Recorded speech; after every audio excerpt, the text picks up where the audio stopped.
Hello, good morning, everybody. Welcome to Sunrise Edit today. I'm Chamberlain Uso. It's still a bit chilly, 26 degrees Celsius here in Abuja, the Federal Capital Territory. Good morning and welcome. I'm Maupe Ogun Yusuf. I wish it was just chilly, but there's dust too, which is not exactly too good. But we can't complain. We still appreciate the weather. You know, thank God for all of that. So the police released a statement yesterday, late yesterday, about some of those issues we highlighted in the Kermin Wali community in Kajuru local government area of Kaduna State. Now, it was signed by the Force Public Relations Officer, CSP Benjamin Hundanyi.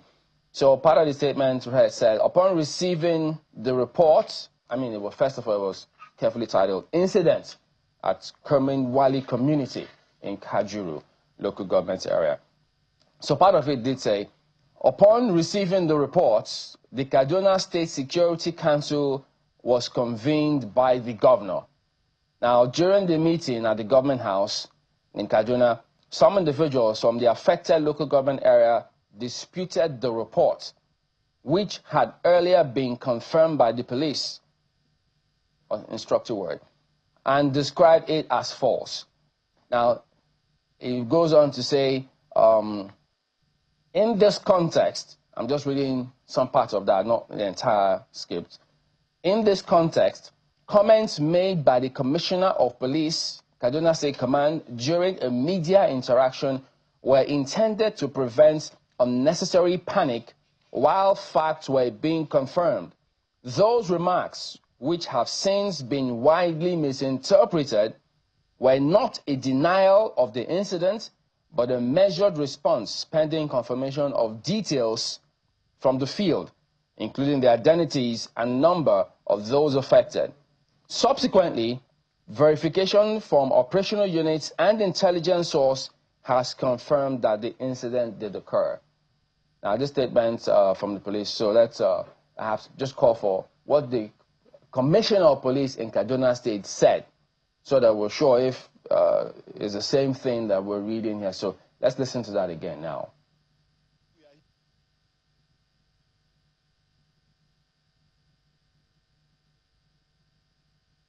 Our policemen, the chairman of the local government and other agencies were at the alleged scene of crime.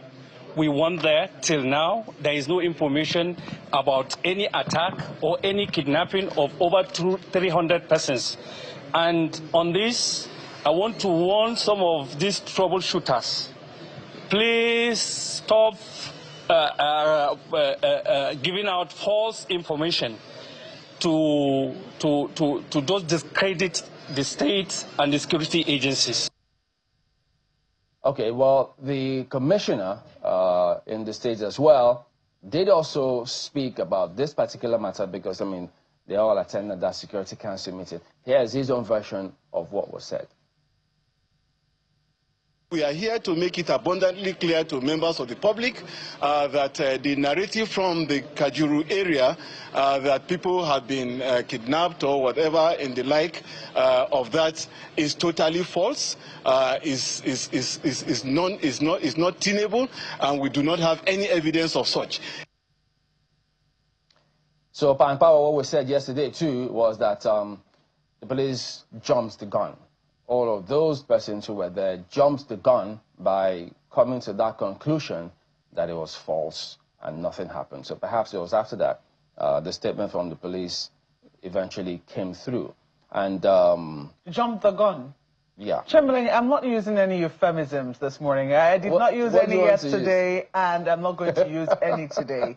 The conclusion I came to was that somebody is lying. Because it is either something happened or it didn't. If it happened and you say it didn't happen, then you told a lie. And if something did not happen and you say it happened, then you are also telling lies. So somebody was lying as of yesterday when we were not sure as to whose report, and those were my words, whose report do we believe? Was it the report of the CAN in Kaduna State, which maintained that such an incident occurred, or do we believe the report of the state and security agencies who maintained that they have been there, they are from there, and no such thing happened. As a matter of fact, they did use the word false. Yeah. The police commissioner said that he wants to warn those who were giving out false and misleading information to discredit the state and security agencies. That was what he said yesterday. The local government chairman said he's from there. He's been there. I went there. No such thing. If such a thing happened, they should bring out the names.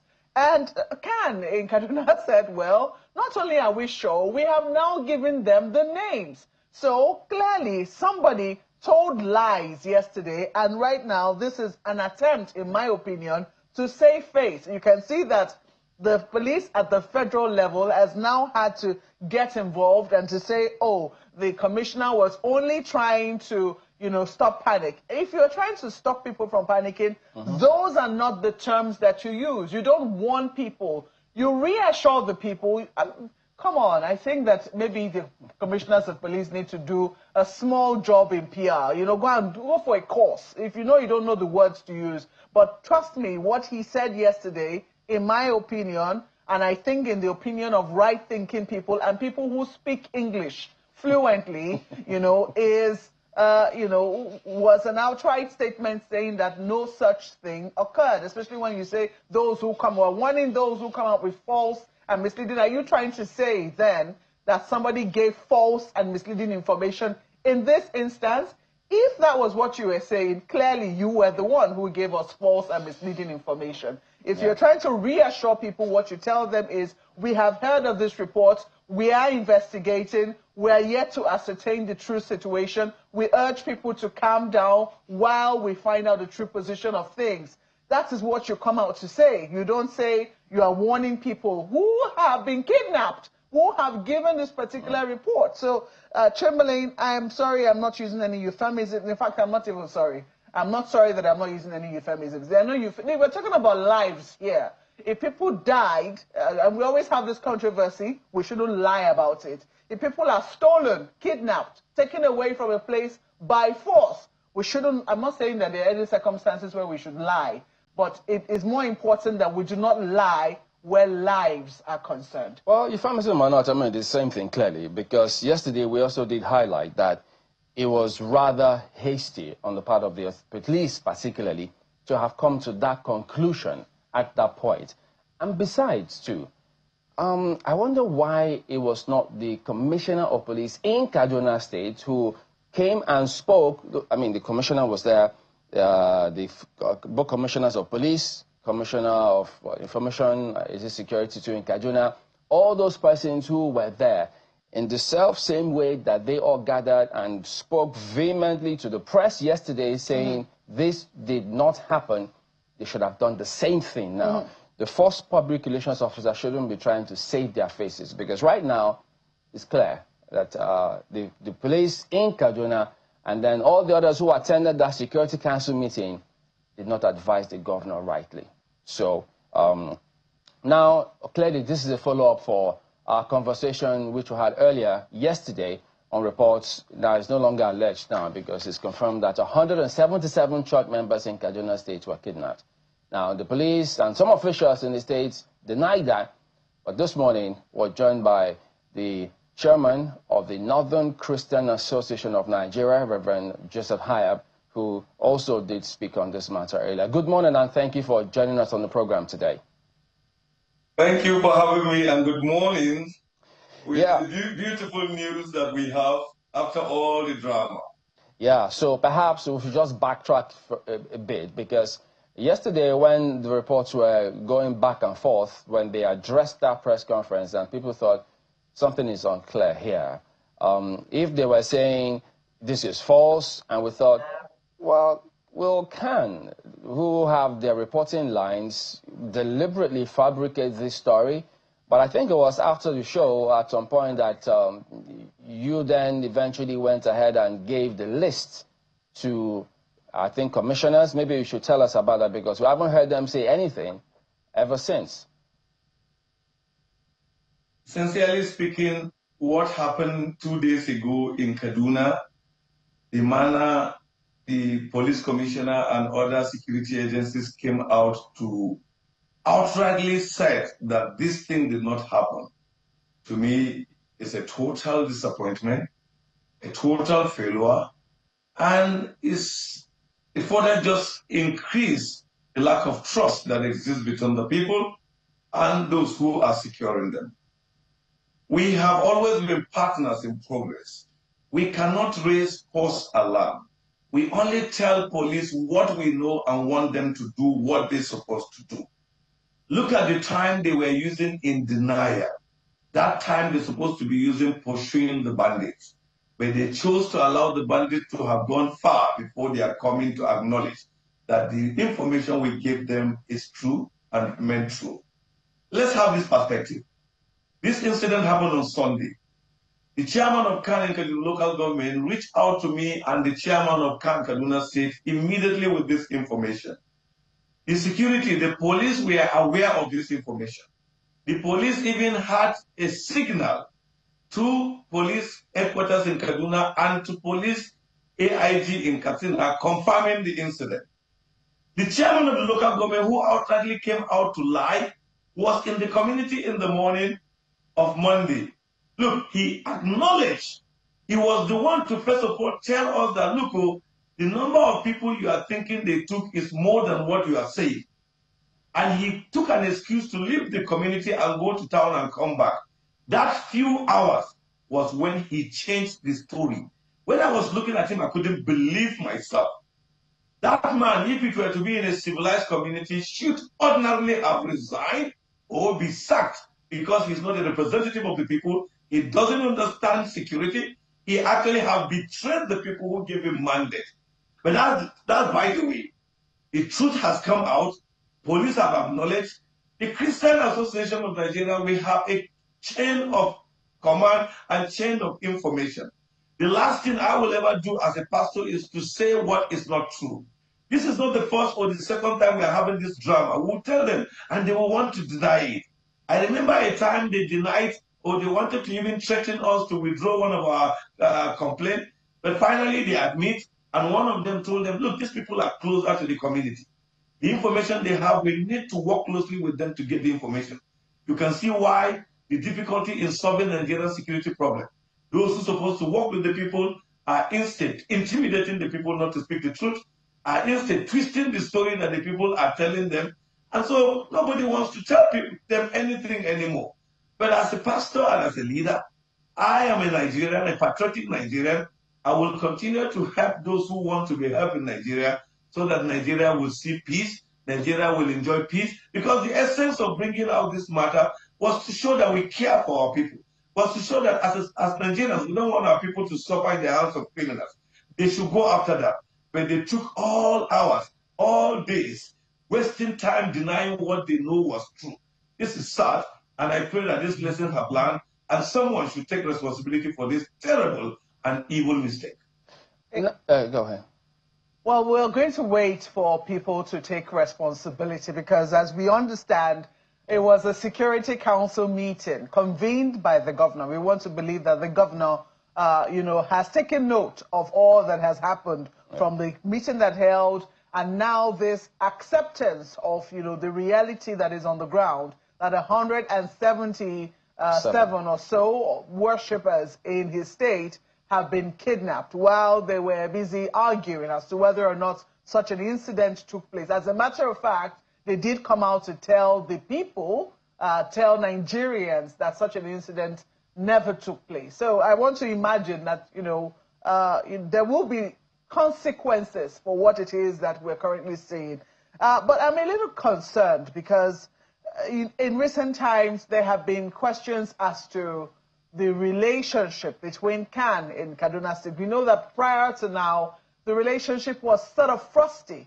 But in recent times, with the current governor, it would seem that relations have thawed somewhat. So some people will say, okay, perhaps, while the relationship might have, improved somewhat, clearly there are still questions of trust somewhere. The question is, between who and who? Is it between the executive arm of government and Kan, or is it with security agencies and Kan? Because why was this narrative I would imagine that for anyone who is concerned about security, when such a report is, given, the first thing one wants to do is investigate, and that there should be no need to doubt. But clearly, trust cannot be taken for granted between the relationship that has with the state government and security agencies in Kaduna. Do you want to speak to us as to what exactly is happening? I am not currently the CAN chairman of Kaduna State. I was the CAN chairman during the El Rufai drama. The CAN chairman of Kaduna State is my brother and friend, Reverend Khaled Mahaji. He wasn't in the country when this thing happened. But every information I received was also passed to him. And because I'm the immediate leader, it is normal for them to reach out to me. And I'm the northern leader, so since I'm also a Kaduna person, so it was just okay for them to reach out to him, and they reach out to me, and I'll cross-check from him, and we cross-check from one another. Let me put it clear. Our relationship with Governor Uba is fantastic. Governor Uba have shown dedication. Governor Uba have shown openness. Governor Uba have shown willingness to correct the wrongs of yesterday. So we give him credit for that. What happened in this matter is terribly unfortunate, because who is this person that masterminded the lies to bring people from the local community claiming to have come from the a story that is not true? I think we need to know who is that and who are those people. Were they really from that community? Because sometimes when issues happen like this, there's so much claims. How could someone in his senses go to Security Council and say his father was not kidnapped, his mother was not kidnapped, his neighbor was not kidnapped, his friends were not kidnapped, and knowing fully that it happened? I believe those are impostors, and we need to know who are they. And whoever claimed that he brought them should also be questioned. Because, in this country, people think they can have their way and get away with it. We begin to hold people accountable for what they claim, for what they say. But for relationship's sake, Uba to us is fantastic. And that's why right from the onset, we said that this thing happened. And we are not bringing it to the public domain to embarrass anybody, but to call on security agencies to go after them, just as they have been doing it, and we have begun to have relative peace in Kaduna. We want them to go after this one. But it was poorly managed, or someone manipulated it. I think Obasani must have learned good lesson, understanding the voice that says the truth from the voice that is trying to please. In politics, people want to please leaders for certain things. And you are doing him a disservice if you lie to him. You are doing him a disservice when you come publicly and claim what is not true. I think we love Uba more than them. We love Kaduna State more than them. We love Nigeria more than them. And we want to see progress. So it wasn't like someone was planning evil. If you're interested to know that some characters went to social media, said terrible things about my person, this and that, I hope they will be men enough to come out and apologize and retract their words, since now we have proved to them that we are not liars. We are people who love our country and love our people. I said somewhere yesterday, and I want to repeat here, if lives are involved, I wouldn't want anybody to play politics with it. And if lives are involved, and as a pastor and as a leader, I try to play politics, then I should hands off my license and stop preaching. If I'm preaching God's word, I should preach it with honesty and love. And what we did was transparent and love. No attack on anybody. Our relationship with Uba is strong. He will tell you when he later got a better update. We had a conversation. He didn't even know that the CAN chairman had arrived and was with me. We told him basic truth. He appreciated our stance and our truth, and we agreed that they should go out and tell what actually they have found out, so that we can move forward and have a better Kaduna State that we are already enjoying. Enemies of our success are coming with different strategy. Let's not play into their hands. That mistake was playing into their hands. Fortunately, it has been corrected. I hope genuinely corrected, and we can continue going forward to remain that honest friendship, where when I see something, I will say something, and someone will believe that I'm saying something for the good of Kaduna State, not out of sentiment. We cannot divorce it from this recent narrative about whether or not there has been a genocide against Christians in Nigeria, and that conversation, is still raging. I see that you're laughing. Some people will say it's not a laughing matter. It's a pretty serious matter, because the entire country was in some sort of distress when we saw the tweets from President Donald Trump. So I'm a little curious as to, how you would also situate this within the context of the larger conversation as to whether or not there's been a genocide against Christians. Well, whoever and whatever reason they did what they did, what I know during the genocide debate and controversy in all the media I appeared, I consistently said the Christians in northern Nigeria, the Christians in Kaduna have suffered persecution, have been killed in thousands, have been killed in their hundreds. Whoever chose to refuse that is left for him. I, Reverend Hayam, speaking to you today, I was privileged to be in CAN leadership at the time the Sharia crisis happened in 2000. I know myself and other pastors buried 2,000 people.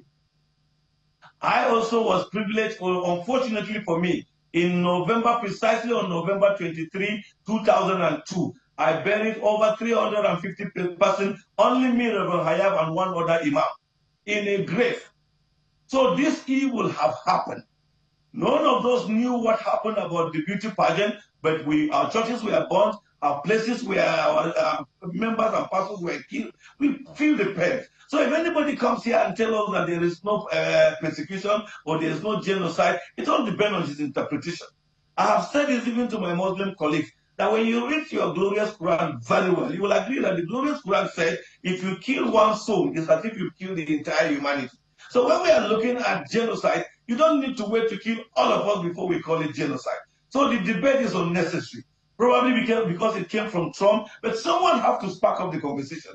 And at this time, it was Trump. Another person will spark up another conversation in the future. What we want to see is genuine reconciliation, genuine respect for one another. I shouldn't be killed for any reason just because of my religious identity. I shouldn't be persecuted for any reason because of my religious identity. I should proudly celebrate that I belong to the North, celebrate that I belong to Kaduna, celebrate that my name is Joseph. Nobody should tell me that we don't have Joseph here. Nobody should tell me that I won't get other privileges because my name is Joseph or my name is John. These are issues that we know, but we love to pretend about it. We love to twist issues about it. Sometimes we say, no, Reverend Hayam, this killing is not only Christians. They are also killing Muslims. Brother, I am telling you that there is fire in my house. I don't know about fire in your house because you've not told me. If you tell me, then we'll commiserate with each other. First, commiserate with me because you know there's fire in my house. But if you want to make it as a competition, I wasn't telling you there's fire in my house for competition because I'm in pain. So I think that is where the mix-up came. And probably some people are still using that idea to interpret serious matters like this. When there is a problem, let's honor that it's a problem. Let's correct the problem so that generations to come will know that in our time, we saw the problem, we corrected the problem, and that's why they are enjoying. But if they come and still continue in the same problem, then we didn't do well. So the issues behind genocide and Christian persecution were things that we explained over and over. There were a lot of debates, but I think that one is gone now because reality is on ground that certain things are not going on well. Let's correct them. Let everybody feel belong in this country, be respected, be appreciated. Okay, we understand that you've handed, or the list has been handed to Kaduna State government and the police authorities. So if that's not the case, you can speak to that. But could you speak to the circumstances? For instance, I mean, you see headline to the press where they just safely say over 100. Some say 163. But figure that you given to us is 177 specifically, with some escaping. So how did the church do they have this list of everybody who's coming in, or it was after the incident that the list of those who were missing were compiled and then verified that these people have actually been captured? On the morning that these criminals came to our churches and picked our members, we were in worship.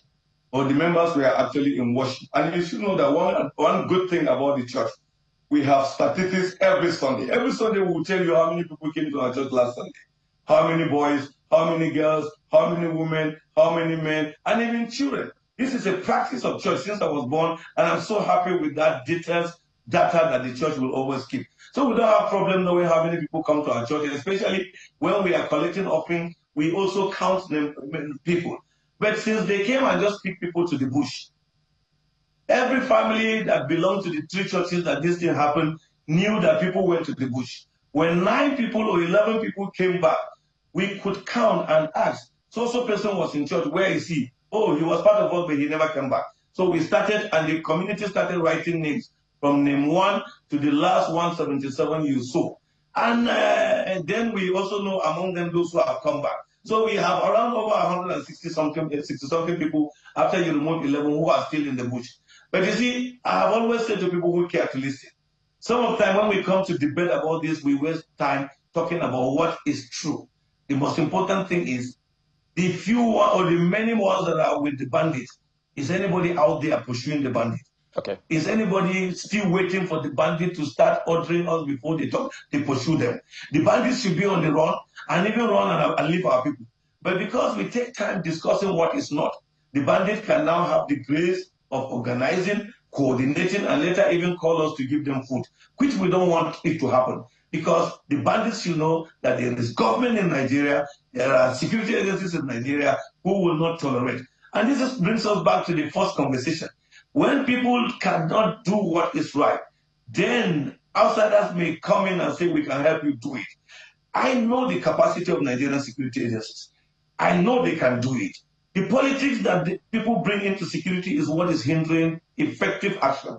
Can we stop it and allow and tell our security to be accountable and go out there and just bring our people back? Indeed. So part of the statement by CSP Benjamin Hundeyin, Force Public Relations Officer, read, the Nigeria Police Force therefore activated coordinated security operations, working closely with other security agencies with a clear focus on locating and safely rescuing the victims and restoring calm to the area. What information do you have as to how the response for this incident happened?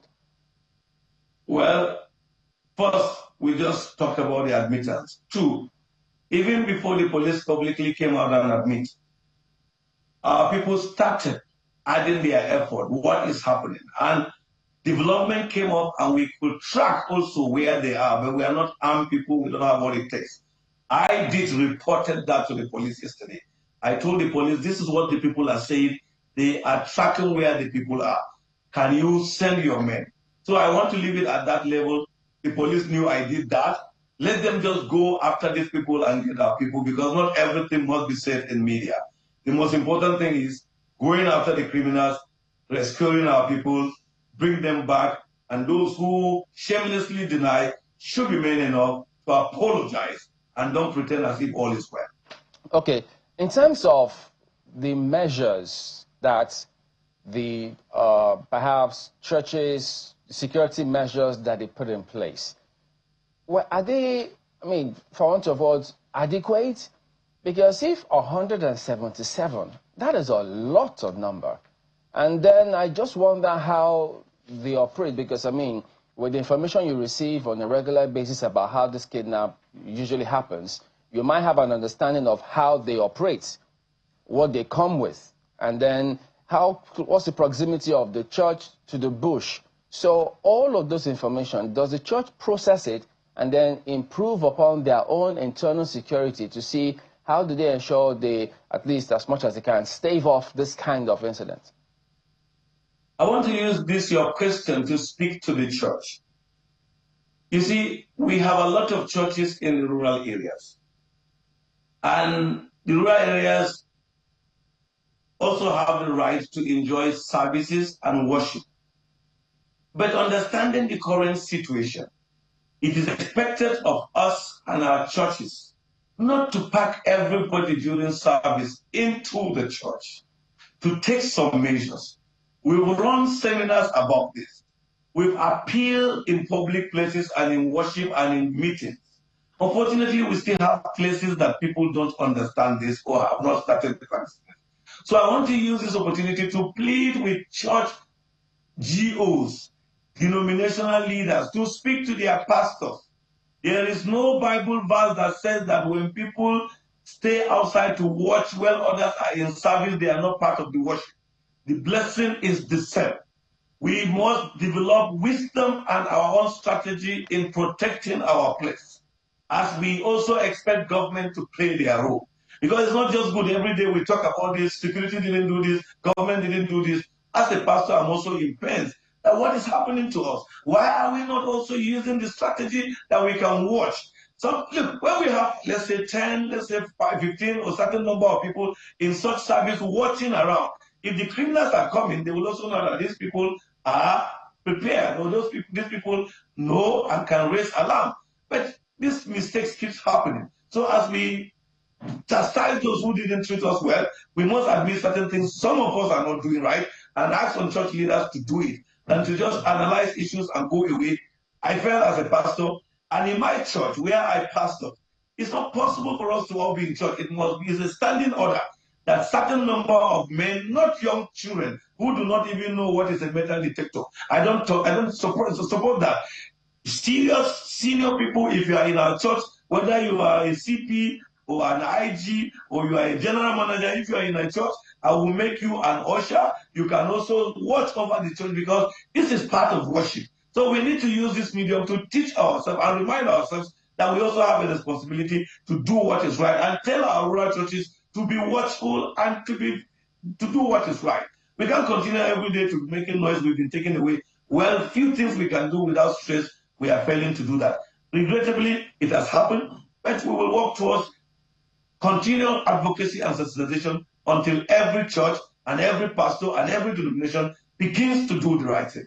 Yeah, and the hope now is that the authorities, perhaps the governor knows better now, perhaps maybe take it with a pinch of salt, all those advice, and not run with them just like that. Well, thank you for talking to us this morning, Reverend Joseph Hayab, Chairman, Northern Christian Association of Nigeria. Thank you for having me, and I pray that our people will come back and come back very soon. Yeah. Well, back in a moment. Stay on with us.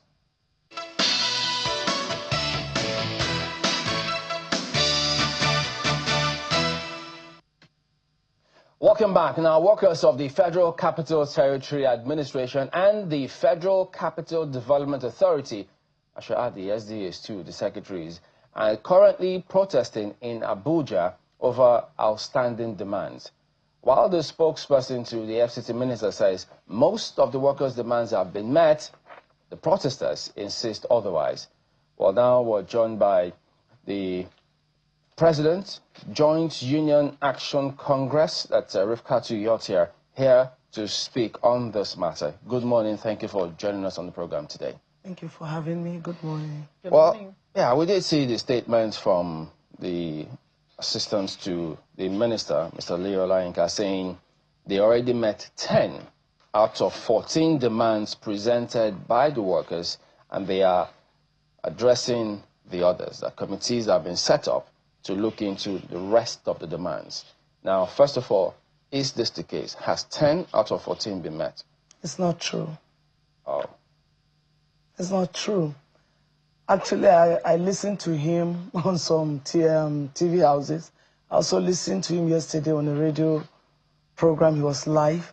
And I was surprised that if people held in high esteem can go ahead and say the things that they are not too sure of. I don't think there's anything wrong with even him getting in touch with us to actually get the exact information. He hasn't gotten in touch with any? No, we've never spoken with him as leaders of the joint unions. Has any of the demands been met at all? Yeah, they paid 13 months hazard allowance for the medical and health workers and 1 month wage award arrears. That was the only thing. But the DSS have been mediating between us and the management, trying to see... DSS? Yes, sir. Trying to see how they can breach the fracas going on. And they were the ones that we held meeting with last on Saturday. We didn't hold a meeting on Sunday. I heard him say we held meeting still Sunday. We didn't hold any meeting on Sunday. On Monday, we held a meeting with the management, the director of security and the head of service of the FCT. Well, help me out. Is the union that violent? Why is the DSS the one intervening? I don't understand. We are not. the union of FCTA has never gone on strike. I can remember, but I know that we protested in June last year, and it was very peaceful. I think they stepped in because they feel the timing is not right, so many things are going on wrong, and they don't want infiltration. So they wanted to stop anything that would escalate and turn into violence. But so far, it's been very peaceful. Okay, I would like to, read directly, because you did say that some of the demands have been met. I'm looking at the release of the senior special assistant to the minister now. He says one of the demands made was non-payment of outstanding 5 months wage award, payment of which has commenced. Also, the outstanding 13 months hazard allowance and 22 months rural allowance for health workers have been fully paid by the administration. Is this true? That is not true. 13 months hazard allowance fully paid when our letter was served to them, and 1 month wage award was paid. But all this began when our letters went to them. But before our letters went to them for the 7 days ultimatum, we've been talking to the authorities. Do this, do this, do this, and they wouldn't do. And I feel that the people we've been talking with do not have the capacity to do them. And I say this because almost everything that has got to do with FCDA, FCTA, SDAs has been totally centralized. And so if nothing comes from the center, nobody does anything. Pardon me, what do you mean the by people... No, before centralization. Capacity. You said the people, they don't have the capacity. Are they the ones appointed by the authority to speak with you, or what? Why are they not? Yes, if we are talking with the head of service and some directors and also SA to the Minister on Admin, they are part of management. And if always they are talking to us and nothing is happening, it then means they don't have the capacity. Capacity in the sense that they cannot give the go-ahead, go and pay them. That's where I'm coming from. They are not the ones to...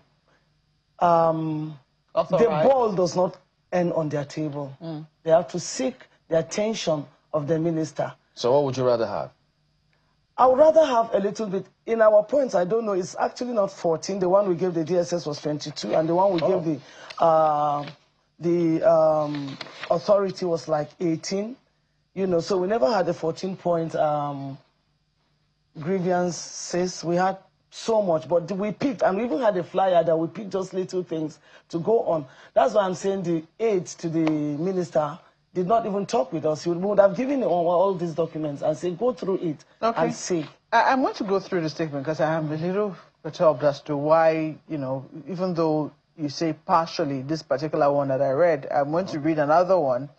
He says, the workers also listed non-payment of 2023 promotion arrears and outstanding 2024 promotion arrears as part of the demands. Meanwhile, the outstanding arrears in the sum of 286 million, some extras on top of it, covering 724 officers across 24 SDAs, was approved by the minister in December 2025 and is being processed for payment to the beneficiaries. Are you aware of some work being done in this regard? We will be glad if this agitation has brought that to landslide, because there's nothing wrong with you telling us at the point we are engaging and talking with you.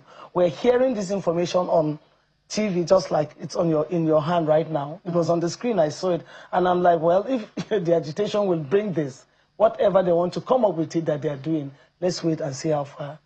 So, you raised the issue of elongation of tenure of retired directors and permanent secretaries. They say it's been resolved with the minister assuring workers of strict compliance with public service rules. Have you had any conversation with the minister since these agitations began? No. There has been no conversation with the minister on the issue of welfare? We have never met the minister since he assumed office in the FCTA. And we feel the staff and the union are critical stakeholders in the system. When he was coming, the first day he entered the FCTA, when he was being welcomed by so many people, our management then, knowing how critical we are, invited the union to be on the table to welcome him. That was the last day we saw Mr. Minister at close range. And so we have never heard anything, but for everything they tell us, they say it is at the instance of Mr. Minister, and yet nothing is being done. And so that's why we say the ball stops with him. I heard when the media aide was saying we do salaries, we are supposed to be the ones talking about deduction and pensions. Yes, we are the workers and we work out our salaries. But if for any reason there is a breach in the line of activities and we cry out, we expect that somebody bigger than us should be. We do not say the minister is the one that should prepare all of this, no. But if there's something that's affecting us and is going to affect even our future, we have to report to somebody that has the authority to put a stop to that. And that is why it's on our list of agitation. You have said there are about 22 of your agitations. Yes, please. What we have is 14. Yeah. Because that was given by the media. So far, all that we have read, it will seem that you're not even aware that some of them have been done, or you are saying, well, if it is being done, then you are happy. But to the best of your knowledge, that has not been done. So are you saying then that of the 22, only 1 or 2 of them have been fulfilled? Very true. You know, they told us that the minister said he's going to adhere strictly to the public service rule. Indeed. Good. At least we've made a point and a correction is being taken. But I take it with a pinch of salt because in October we picketed one of the offices of a director that was supposed to retire. I don't know whether he was 60 years or it's 35 years of service that caught up with him. But he was meant to retire and he didn't retire. And we felt, why so? A director should go if it is time for him to go. So we picketed him. It was at that point that they told us they had spoken to Mr. Minister that there will be no more elongation. And we went ahead and wrote on social media, no more elongation to our staff. We're about 121,000 staff. Wrote and circulated, there will be no more elongation. To our greatest surprise, 4 weeks after, there was another elongation. And that is what necessitated this. If people retire, let them go so that our growth is not stunted. If someone didn't go, they wouldn't have been there. And so they should move so that there is... But was there prior communication about the union's grievances or concerns about this before the strike? Very well, very well. We even held a meeting, and that was when they told us that Mr. Minister had promised it wasn't going to happen again. And then we even wrote it and circulated that this is going to end, this is going to end. And only like 4 weeks, 3-4 weeks after, another elongation came up. And we felt, it doesn't seem like people are listening here. Yes, yes. I'm a little curious, though. What would it take? Because I do know that, yes, when unions go on strike, they will have a long list of demands. But we do know that maybe there's some are certainly more important than others. There'll be those that you really prioritize. So what is the minimum in terms of your list of priorities that must be met before you are assured that at least work will be going on the rest and you can call You know, the 14 points he has. Excuse me. The 14 points he has, I think, born out of our meeting with the DSS and the management. And they asked us to give them list of priority. We gave them, and they say if 10 is met, I say I'll be good. 10? You know, yes, if 10 are met, we'll be good. So it is from there that they picked and say 14, but nothing has been done, Mark, in all honesty. Okay, so we'll compare that list and the list that probably you would prefer be met when we return in just a moment. Don't go away.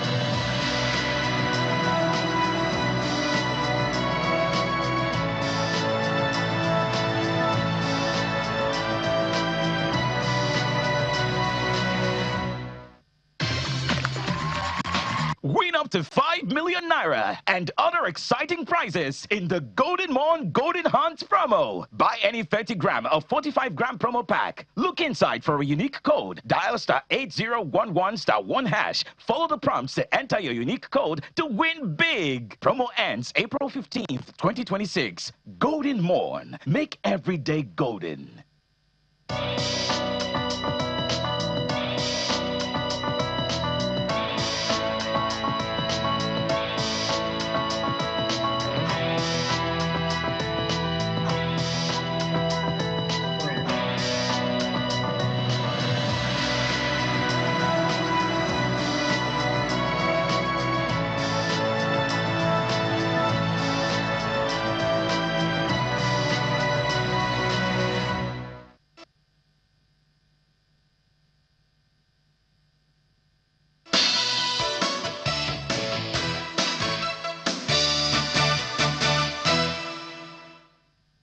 Welcome back. Our concluding moments about this ongoing strike in the FCT.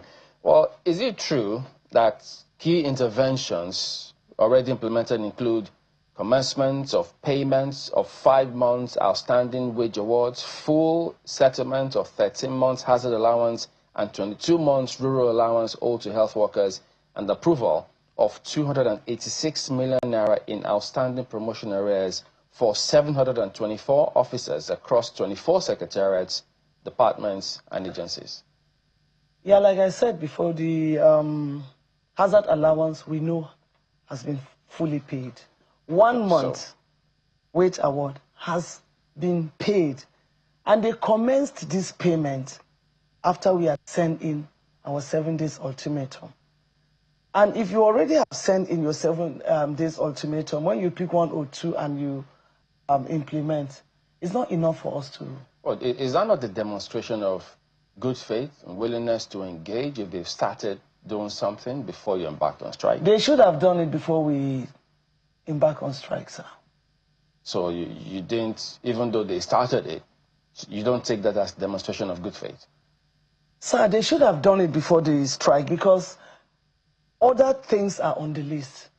And if the list is that long, and you can see the agitation is total, nobody came to work.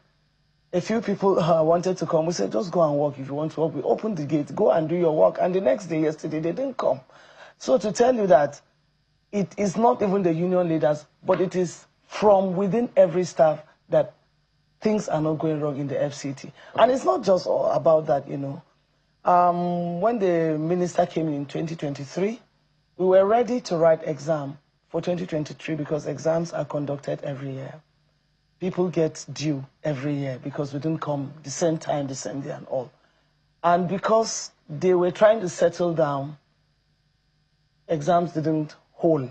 The next year, March, the Honorable Minister was able to get us implementing the civil service rule, which was passed into law, but there was no implementation. It hadn't gotten the assent of Mr. President, and he got us that. And he implemented. That is what gave us the right to be able to grow now, having permanent secretaries, which is the apex of a civil servant's career. You know, and from then, we expect that things will get better. That was all we've got to know. Naturally, as a leader in a place, you are supposed to have certain thresholds to be able to hold on to the office and do other things, even if monies are not coming from the central. They do not have a single threshold. In works, they are supposed to have threshold. In consultancy, they are supposed to have threshold. And also in services. Nothing is happening. Threshold for approvals. For approvals, that they can give. That they can give. And so far, so good. That is not happening. Not even a dime. You just mentioned exams, and one of the things that it will seem came up in your agitation is the some controversy about a pass rate. 22.5%. It would seem that you are saying is the pass rate for workers, but they are saying that that figure has no official backing, and they're advising you to await the formal release of the results of the promotion exams, so if somebody, as directed by the minister. So if somebody says that, is it an implementation? We are workers, And of course, we have information. As you are working, is somebody that does the work. You from on top do not do the work. And so we have information. Now, when they held these examinations in 2025 August, the first batch of the examinations for Directorate CADA that was supposed to be done for their 2023 qualified people, they had a CBT exam, which is the first in FCTA. And we told them it's good. Of course, the world is going digital. That's fine. Those people passed very well because they were not as much. Now, the second tranche of the exam came in November to the first week of December.